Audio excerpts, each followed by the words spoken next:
McGrath. He gets bumped in the first turn of the first race, still wins. Wire to wire in the second race. Comes from mid-pack in the third race. The only crack in his armor might be this week in Seattle. He's had a cold all week and hasn't been able to work out. Well, you got to remember, last year he was sick in San Diego. He won anyway. Then he went to Atlanta. He had the chicken pox, and he won that one too. So I don't know if it spells hope or not. Still surprising, non-factory rider Larry Ward. He's in second in the points. He comes back to the site of his lone Supercross win back in 1990, his hometown at that time of Seattle, Washington. Well, he's coming off of leading a little over halfway at Anaheim. He's got to know what it feels like out there, and it's going to take some of the pressure off. However, when you ride a hometown race, you've got a lot of friends and family and getting passes for everyone. It can be a distraction, but he's definitely got the speed, and with Jeremy sick, his chances look even better. The riders are telling me, David, that this is Rich Winkler's best track of the year. That means it's fairly technical, can separate the men from the boys. Let's take a look. By the looks of this Suzuki track map, Art, it's a typical Supercross track, but this week things are different. These guys have got options out there. The track designers have been listening to the riders who say it's hard to pass. Let's go down to the stadium floor to Jan Beekes and get his viewpoint on the track. Art, a lot of the riders are saying that this track is the best that Rich Winkler has ever put together. If you look behind me, you can see why. The whoop section, which is normally level, is raised in the center, which means these riders have to do whoops uphill as well as downhill. Further behind me, Rich has placed the obstacles in a way that the riders can choose different lines and different jumps. In other words, they can single, double, or triple one area, but then they give it up in another. And the third area that the riders really like is way behind me. It's the biggest triple jump that we've had for years in Supercross. To triple that, baby, you have to fly nearly 75 feet. Art? Thanks, Jan. We're getting set for the 125cc main event where Damon Huffman has proved as dominant as Jeremy McGrath has in the 250s. Can he continue to match his string?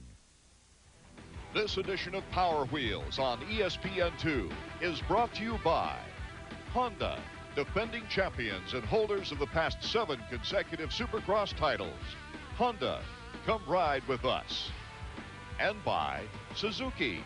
Right now, your Suzuki dealer has the ride you've been waiting for and the financing to get. Starting early for Pedro Gonzalez's crew, having to frantically fix a brake lever before that 2-minute grace period expires. Well, that's frustrating. You know, the rider, he's got his heart racing, hoping he's going to have everything running before the main event. And sometimes that's good. You get a better start. You're ready to rock and roll. The Suzuki starting lineup: Huffman, Hughes, Decker, VL, and Pingree.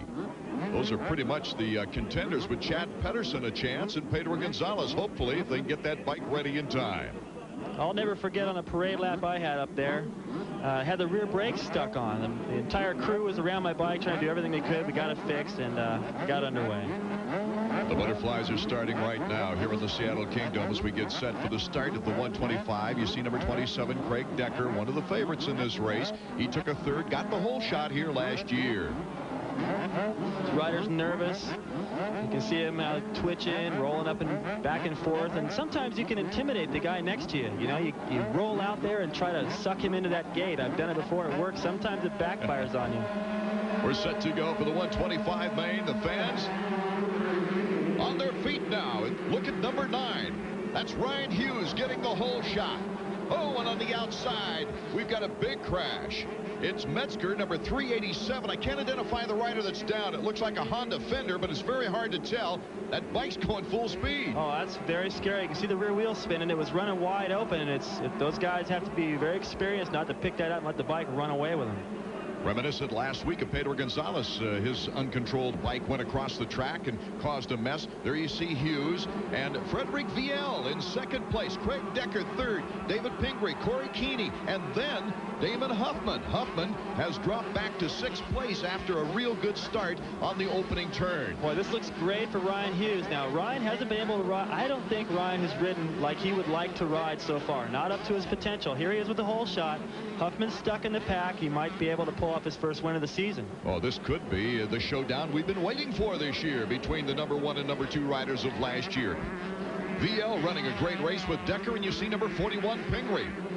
Well, you know, there's contrasting styles, Huffman and Ryan Hughes. Ryan Hughes admits he's a little better outdoors, a little more muscle and strength and endurance, while Huffman has got a lot more finesse and he rides better indoors. But what we have here is a situation where I remember last year, Ryan, the only races he won, Huffman had to keep coming from behind. So he's got a great opportunity right now. And there's that finesse you just talked about, David Bailey, as Huffman gets by Keeney, moving into 5th. Now he's going to take on David Pingree. Let's go to Jan Beekes down to the Suzuki pits. It looks like Damon didn't get the kind of start he wanted, but then he fell back. Is he okay, or is he just biding his time? I think he's all right. He was in a lot of traffic right there, and it was pretty congested, so I think he just backed off a little bit, but he's got plenty of time, so I think he'll be all right. Now, the board says be loose. Do you think he's riding a bit tight? You're trying to get him to loosen up?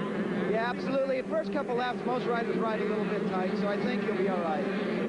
Thank you. Oh, I know he'll be all right. Damon is very smart. This kid has ridden in the 250. He's done well in that. He's very patient. And you know, patience comes from having a lot of confidence. He's won the first 2 rounds. Back to our leader, number 9, Ryan Hughes, with Frederic Viel and Craig Decker and David Pingree. A buffer between the leader and the defending champion, Damon Huffman, number 1. Everyone, though, is on the leader's pace, David. Well, Ryan's not able to get away like I thought he'd be able to. And you see how critical it is to get past all these guys. As they came out of that corner after the finish line jump, all those rocks flying up. And that took Mike Kudrowski out of the championship last year. A great competitive 125, and we'll be back in a moment. 125 action. Ryan Hughes getting the big challenge from the defending champion Damon Huffman. Huffman, with number 1 on his plate, is really hounding him now. Well, he sure is. And you see Ryan made a little mistake there. I mean, it didn't cost him much, but it's just enough to make him nervous. And that's the kind of stuff that Huffman wants to see. Those little mistakes that just makes him think his job's going to be that much easier making the pass. Hughes, who in the past has thrived on pressure, but he can't seem to break away from Damon Huffman this time. Well, you know, Huffman's definitely breathing down his neck, and that's the way each of those races that Ryan won last year. It's the same old story. Huffman catching him from behind and putting the pressure on, and Ryan was able to hang on, and he was able to win here last year in Seattle. See if he can do it again. Damon Huffman is looking for a sweep on the season. He's won the first 2 races of the year in Minnesota, in Anaheim, and now is looking for 3 in a row. Can he catch and pass Ryan Hughes? Well, he's caught him, and look at here. Cuts inside. Ryan Hughes puts the throttle down and gets out in front again. And you can see there, that's the part we're talking about in that track description where you got a different option. Huffman cased it there off the jump. He didn't really lose much time, though. But there, you know, you got a chance to see that they got different options. Ryan does one thing, and Huffman's really good like McGrath. He doesn't follow anybody. He does things differently, and that's how you make passes. Talking to Damon before the race, he goes out there and studies Jeremy McGrath, looking at McGrath during practice, taking similar lines. Here we are, bike to bike, inside, good block pass, and it makes him a good clean pass. Very clean pass, and he just left Ryan nowhere to go. Tony Berluti, his mechanic, overjoyed at Damon Huffman taking back first place and looking for the sweep once again. Well, he looks pretty pumped, and, you know, last year, Damon lost this race, so he looks stoked. Here's another look back. Huffman, like I said, he's smart. He puts himself in the right position. He's Ryan nowhere to go. However, that's pretty polite. I think he's learned that the madder you make Ryan, the worse you make things for yourself. I used to make Rick mad sometimes, and it just made my job a lot tougher. The madder he gets, the faster he goes. Damon Huffman out in front. In Minnesota, he started in 3rd and came on to win. In Anaheim, he led every lap. But here today, it's been a bigger challenge for him, coming from 6th spot. Well, he's done it before, and it doesn't really surprise me that Damon's been able to come to the front. You know, the thing that we got to watch for now is that Ryan Hughes is one of the few riders on the circuit, both in the 250 and the 125, that can adjust his pace.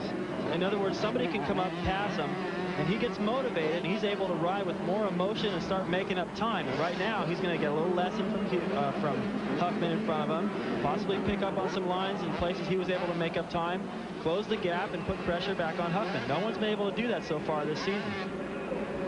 Frederic Viel is doing a nice job at holding down 4th spot, as Damon Huffman doing a little finger point to the fans. Well, you know, he's probably feeling like he's got just enough cushion to show off, and that's going to make Hughes even madder. And boy, you know, you don't want to make Hughes mad.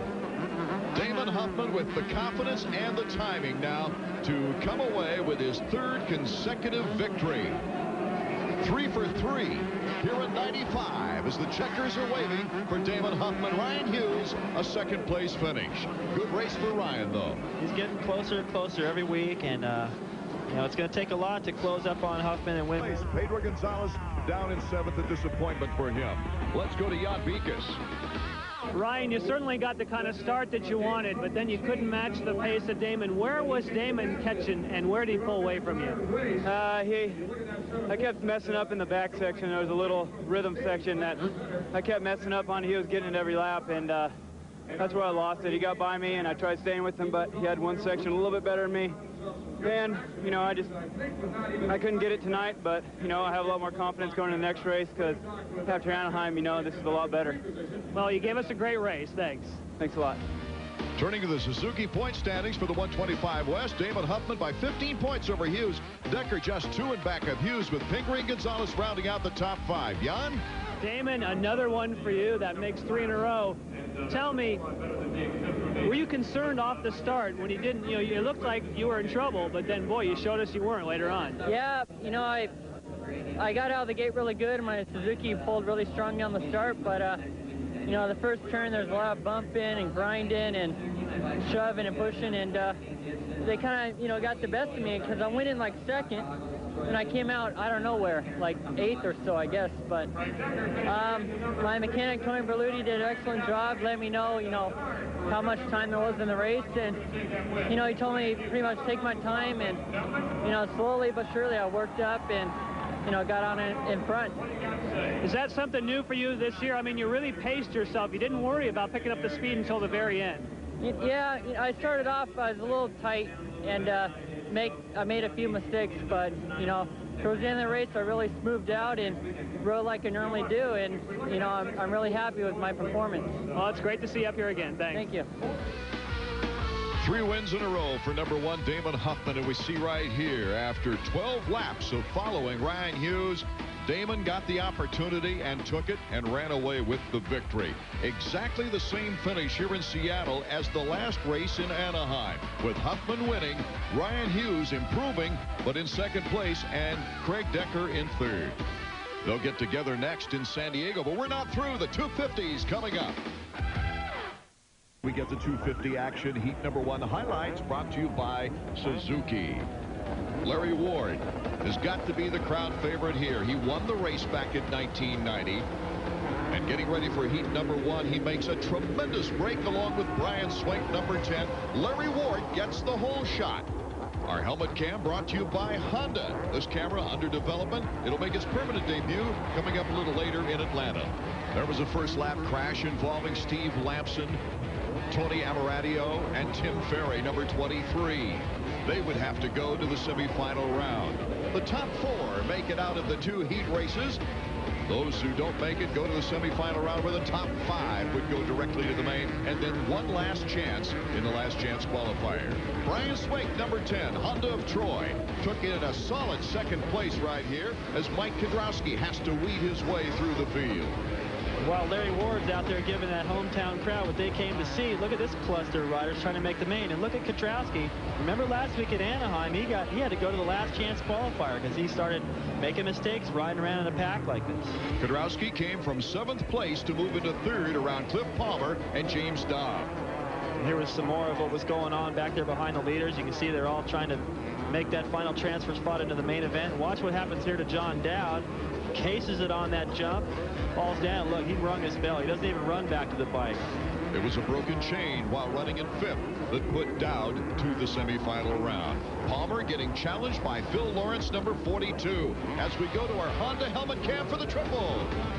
Wow. You know, Art, it's been about 8 years since I've done a triple, and that brings back memories. You know, this thing has come a long way since the first time I see it. It used to give me a headache when I watch it. Now it's really coming along. It gives you a pretty good look. You're not going to get any closer than that without getting roosted. And our thanks to Rich Taylor, number 49, for wearing that helmet cam in the heat race, as Larry Ward pleasing his former hometown fans anyway. They're cheering for him all the way.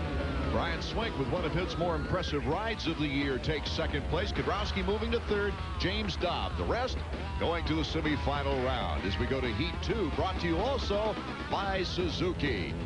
Jeremy McGrath easily took off to keep his string of a perfect heat race slate in 95 after a small skirmish with Jeff Emig in the first turn. Check out that Honda jump cab. This is that 75-foot triple we talked about earlier. Look at the air these guys get.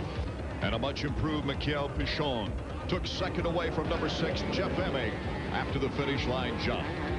know, if he's starting to strut his stuff in the 250s, he looks just as good in this class as he does in the 125s, and that's only going to make him stronger for that East Coast 125 division. And there was a whole host of riders that soon pass up Emmy. I'm talking about Ezra Lusk, Mike LaRocco, Mike Craig, and Doug Henry. You got a glimpse back there of Mike LaRocco getting shoved off the racetrack into the mechanics area. More problems for him continuing the heat races. Big problems because he'll have to go to the semifinal round after our highlights here. Ezra Lusk with a good strong run. Emmy trying to hold on, but what's the matter with LaRocco? Bad starts. You get bad starts, you hang out with these guys, you get roosted, the rocks are flying in your face. Look at all these guys battling in front of him. Where's he going to go?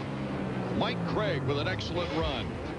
Battling with Jeff Emig in heat number 2. You see there, LaRocco makes a pretty good move on Emig, but it's not going to be enough. He's going to have to go to the semi, and that's going to mean poor starting position for the main event.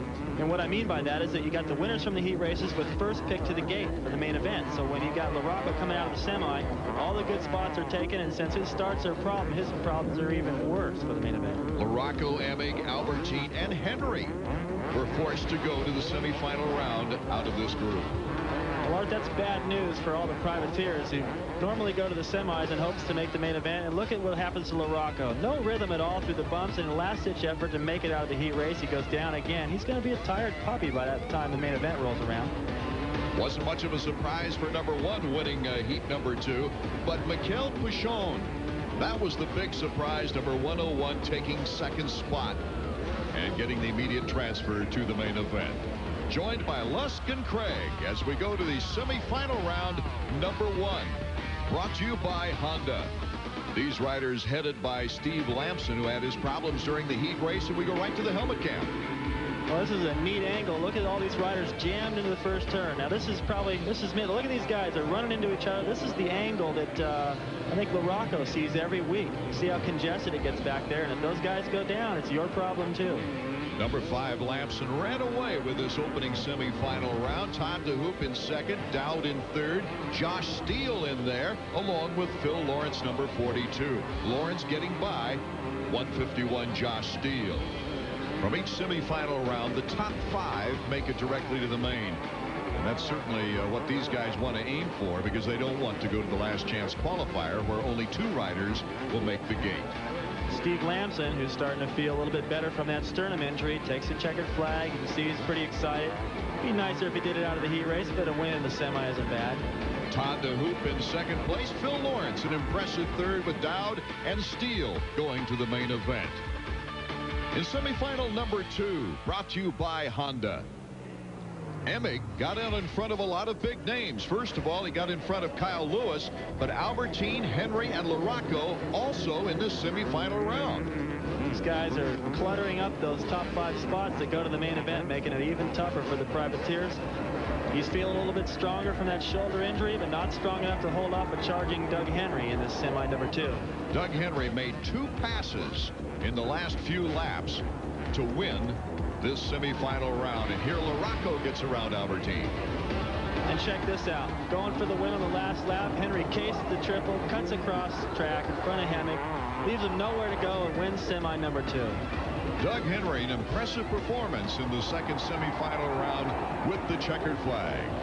And looked very disappointed Mike LaRocco, but he will be going to the main event. Henry, Emig, LaRocco, Albertine, and Brown, the rest to the last chance qualifier, which was taken by Tim Ferry, a 125 rider.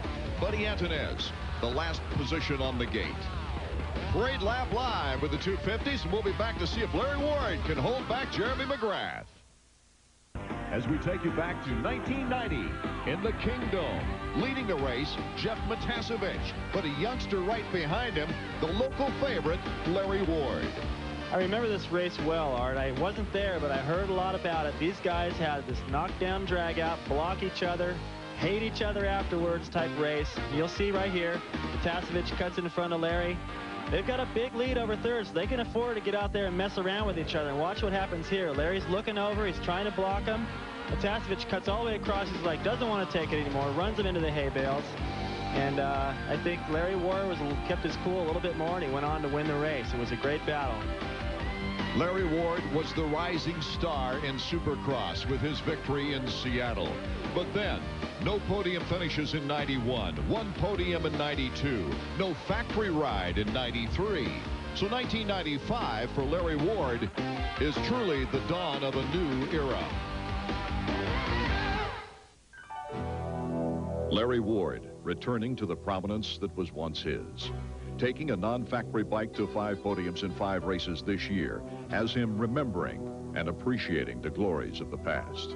I do work extra hard. I have been working extra hard. I'm 24 years old, and you know, I'm a little more serious. I know for a fact this is what I want to do. It's what I love to do. It's actually fun coming to the races. There's a lot of people that I would never get to meet unless I was a racer, and you make a lot of good friends. Everyone keeps saying, man, you're getting thirds, and I keep telling Lanson's not out there. When he comes back, I might be fourth. He's doing good. Hanging in there tough, beating all the factory guys. His family's influence will always be remembered, but the positive atmosphere of Clark Jones and his family has led to new motivation. They have 2 beautiful little girls and a little son. You know, I babysit for them sometimes. It just, you know, it's a good family atmosphere, and it's a positive atmosphere for me to be around all the time. We have to keep him up and keep his confidence high. So what we do is try to keep him pumped during the week. This week it was raining really hard one day, and I said, well, maybe I won't go riding today. He says, no, you'll go riding today. So he pushes me quite a bit. To those within earshot, Larry Ward even approaches race day practice differently. I'm gonna ride out there, go slow the first lap, and then go for it. Jump everything on the second lap, and ride practice pretty much as fast as I can at about 85%. Doing all the obstacles, break a good sweat. My bike's running awesome, I can tell already. Just a little ready. That jetting's good. The bike runs good, I'm just letting the squids get out of my way. Seems like I'm a little older because I did start riding professional when I was 17 years old, and so I have been out there a long time, but you know, I hope I'm what they call a late bloomer. I'm getting stronger now and a little faster now, and I'm a lot smarter than I was a couple years ago, I know that. Passing factory teams on the track doesn't always make for the best of social friends, but number 11 is hoping what he's doing on a stock bike gives him one more shot.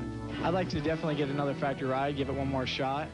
Hopefully get with whoever I get a factory ride with this next year, continue out my career with them, and whenever they're done with me, then I go ahead and retire. I don't really ever want to retire, though. I want to try to keep a factory ride and ride till I'm 35, 36 years old. I feel like I get stronger every year, and if I keep getting stronger, maybe by the time I'm 35, I'll win a championship. Well, by that time, David, Jeremy McGrath will be retired. That's right. It will be easier. You know, by that time, though, Art, my son will be hot. A lot of sons will be, probably, as you look forward to the future.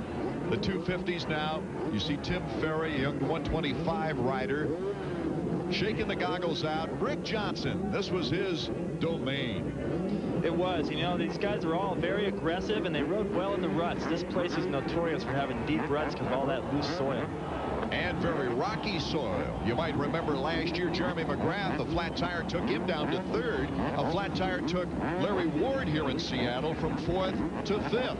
But right now, it's a brand new year and some new soil down, we hope. Well, you can see all the rocks there, and all eyes are on Larry Ward right now. He needs a hole shot like last week with some distance on McGrath and hopefully hang on here. They're off. Good start by number 24 in the Suzuki. Ezra Lusk got the whole shot. McGrath, Hemming, Ward, Larocco, they're all in good shape. A good clean start. A good clean start. You can see a big jam there in the back, and McGrath is poised and ready to do battle and move to the front as quick as he can while Larocco's still buried in the pack. Well, the scene is set now for great competition out front as Jeremy McGrath, as usual, wasting no time, cuts inside of Ezra Lusk and takes over the lead before the green flag is seen at the end of the first lap. McGrath so quick to go to the front. You know, he doesn't give these guys a chance. Right now, though, the thing you got to remember is you see him getting all that air time off that triple as McGrath has a cold. If he gets out front, you notice Larry Ward and Larocco both got decent starts. Possibly they can wear him down. That was a great view from our Honda jump cam as we see Mike Larocco boxing out. Does a nice job on Hemming. Way to go, Mike. You know, he's not aggressive enough in that beginning of the race. He's starting to learn his lesson. He's getting aggressive. He's making those passes now when it counts so he can set sights on the leader. So hopefully he won't be too far away by the time he gets into his rhythm. Ezra Lusk not letting Jeremy McGrath get too far out in front, even though Jeremy's starting to pour it on. McGrath, our leader, Lusk, and then Larry Ward. A little gap, and then Mike Larocco coming up. Well, you can see how far it is back to Mike LaRocco already, and even if he was the same exact speed as Jeremy McGrath, he's still got to pass all these riders, and then that would still leave him that far behind. He's got to be faster than Jeremy McGrath if he wants to win a race. I like the timing of Larry Ward.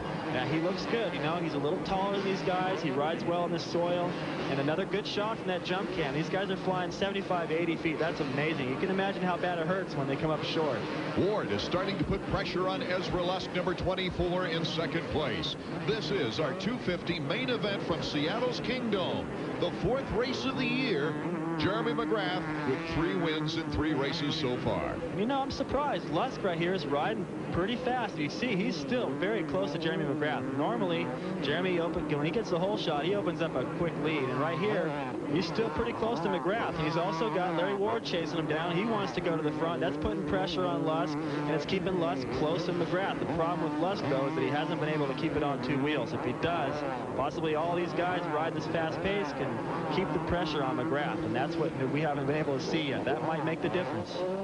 Lusk is doing all right on the straightaways, and as we see here on the jumps, it's been in the corners that he's lost a little bit of time. Let's see how he gets through the whoops in this timing section. Lusk in trouble. Larry Ward takes over second place. And you can see how excited the fans are. They're all reacting to that. Now, Lusk has got more problems with LaRocco. Now he's going to have to start riding defensive as he take another look back at what he did. He didn't make it all the way over that jump. He got off balance, and he was lucky to stay on the racetrack right there. He could have lost a lot more time.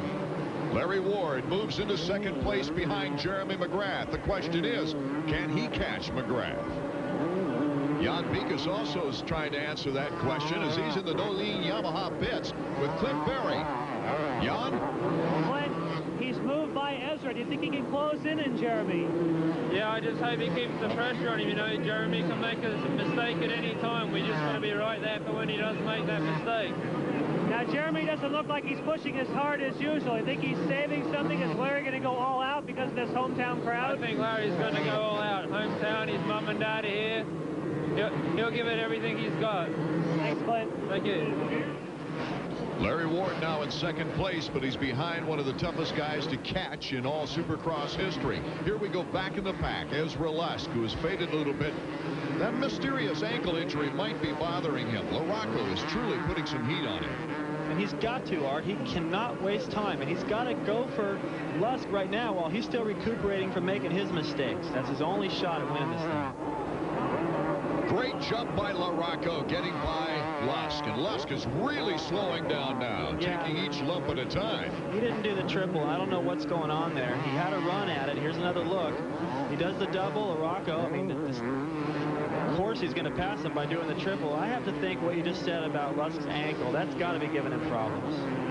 Here's the battle for 5th. Jeff Emig being hounded by Doug Henry. I got to think right now, Henry looks a little bit faster. He's caught Emig, and Emig's just basically riding defensive. And they're going to come into that section where they can take different lines and look at Henry. Jumps all the way through there, then into the corner. You know, it just looks like a faster line. Henry looks like he's got something up his sleeve, and he'll probably make a pass. Henry goes to the outside. He's got the momentum. Makes the double before the finish line jump. Look out. Lusk is down there, and Henry picks up 2 spots. Good luck for Henry right there. More problems continue for Lusk. McGrath extending his lead from 2 to 7 seconds in 5 laps. Jeremy McGrath is out in front in Seattle. Bailey and Jan Beekes as we take a look at Jeremy McGrath. He is out in front of this race and looking brilliant. Let's take a look now at the Suzuki stopwatch and see what the interval really is as Larry Ward in second place. 5 seconds, about a 6-second lead. The real battle for second place. That battle for second place could heat up, and they could start to close on Jeremy. Remember, Jeremy has a colt. You see how far it is now back to Doug Henry and Emig and Kondrowski. They're not even in the same race. But I think that the key thing is here is that the pace that Jeremy can run lap after lap. There's other guys that can run that pace, but they can't run it for 20 laps. Taking a look at the back of the field now, number 42, Phil Lawrence. Factory Phil no longer with the factory. Albertine, DeHoop, and Mike Brown of Honda of Troy. You can see that one-line situation shaping up through the whoops there. You know, in the lead pack, you see McGrath and the other guys taking different lines. They're able to go in other places where the bumps are still big and have that confidence. I think their factory bikes have a little something to do with that. McGrath with a terrific lap time here for this track. About 55.1, David. Right, that's pretty fast. You know what's amazing is that all these tracks range from about 55 to 58, 59 seconds. It's amazing. The track designs are totally different, but the times always end up about the same. McGrath and his mechanic Skip Norfolk turning the 1995 Supercross season into a battle for second place. And that's just what we see right here with Mike LaRocco and Larry Ward. Ward, little stumble there. LaRocco right on his rear tire. You know, LaRocco's definitely putting pressure on Larry Ward, and I think this is really critical for Larry Ward right now. He's got second place in the points, and I think it would be a big blow to LaRocco if Larry Ward can hold him off right here. And Larry could prove to himself, hey, I'm a player, I can win these things, and I can beat you, and I belong in second place in the series. I think Larry's always thought he was the third fastest rider out there. Right, and you know, when you think that way, those guys just kind of ride right by you, and then you feel like, well, here I am where I belong. But if he can hold LaRocco off, what a boost of confidence right now for Larry Ward in a battle with Mike LaRocco, bar to bar. LaRocco catching up with Ward and passing him with 11 laps to go in the race. Let's go to Jan. We just got to see your son move up into second place. You think he has the kind of speed to close down that gap on Jeremy? I think he does. We'll see. He's 9 seconds back. It's hard to make up, but he's a tough fighter, so I think he'll get it. What section of the track does it look like he's making up on the other riders? Right over here in the whoop. Okay, he's a whoop man, huh? Yeah. Thanks. A whoop man. I don't know, Art.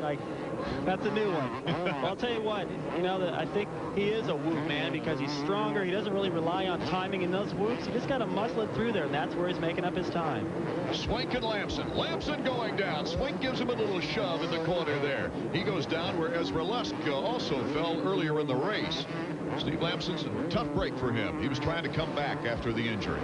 Right, there's only room for one bike in that ride. Swank's pretty aggressive. You don't want to mess with him. He had the inside, just pushed him out there. He's riding pretty good tonight. Besides Jeremy McGrath's brilliance this year, Larry Ward's been the most interesting success story. Last year's top points leader as far as non-factory riders are concerned. He's taken this year's ride, I think, to a higher level as we look back in the pack. Kudrowski now making a move on Henry. Kudrowski looking to move into fourth place. Look at this. He jumps this double into the corner, almost hits that lap rider. You know, Kudrowski, he's got to get back up in there. He started off the season quite a bit better than he did last year, but he had a horrible race at Anaheim, and right here is his chance to put some confidence back in there before it starts to fade. MK won this race last year, cuts to the inside and gets by Henry for fourth. He's come all the way back from 11th place. Mike Kudrowski in fourth. We'll be back with more 250 action in a moment. Seattle for the 250 main. Brian Swank, number 10, one of his best races of the year, coming all the way back from 15. Jan Beekes is with his mechanic down in the pit area now. Marshall, Brian is moving through the field at incredible speed. He didn't get a good start, but man, he's on the gas now. Yeah, we got a bad start, but he's working his way up. Hopefully we can get into fourth by the finish, maybe third. You think it's high? You think he can get to the podium even with that bad of a start? He's that quick, huh? We might be able to get up there. We still got 5 or 6 laps left, so we'll have to wait and see. Well, it's great to watch. Okay, thanks. Brian Swank currently in 6th spot as we go to the leader, Jeremy McGrath. And take a look at the Suzuki stopwatch to check the intervals now, as a lot of lappers have come between first and second place. Flats to contenders last year had the teams concerned about the rocky conditions, and Jan inspected the bikes earlier in the day. With the rocky soil here in Seattle, these mechanics have their work cut out for them protecting these machines. One of the areas where they concentrate is below the fuel tank. You can see the fuel line is covered with a plastic piece to protect it from flying rocks. Another place would be the brake levers. You can see there's actually a piece of foam inserted between the brake lever and the case to make sure a rock doesn't jam up those rear brakes.